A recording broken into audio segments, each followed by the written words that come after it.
سربراہ تحریک انصاف عمران خان نے واضح کیا ہے کہ ان کی مذاکرات کی پیشکش کمزوری نہیں ہے۔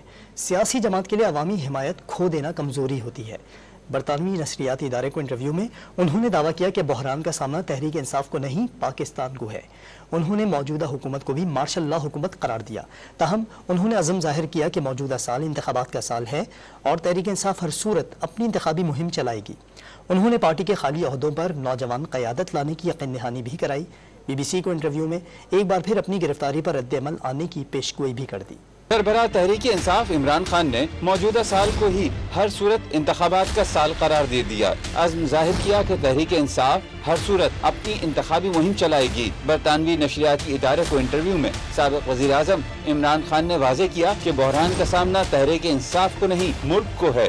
پاکستان میں عملی طور پر مارشل لا لگا ہوا ہے۔ ملک میں کوئی قانون نہیں بچا، لوگوں کو بلا جواز اٹھا لیا جاتا ہے۔ اگر انہیں دوبارہ جیل میں ڈالا گیا تو رد عمل آئے گا۔ انہوں نے استفسار کیا کہ حیرت ہے کہ آخر اسٹیبلشمنٹ چاہتی کیا ہے۔ تحریک انصاف کو دور سے باہر رکھنا ملک کے لیے کیسے مفید ہوگا؟ حالیہ دنوں میں موجودہ حکومت کو مذاکرات کی پیشکش پر چیئرمین پی ٹی آئی نے واضح کیا کہ مذاکرات کی پیشکش کمزوری نہیں، سیاسی جماعتیں صرف تب کمزور ہوتی ہیں جب عوامی حمایت کھو بیٹھیں۔ اپوزیشن، جلسے اور انتخابی مہم کیسے جمہوریت کی راہ میں رکاوٹ ہے؟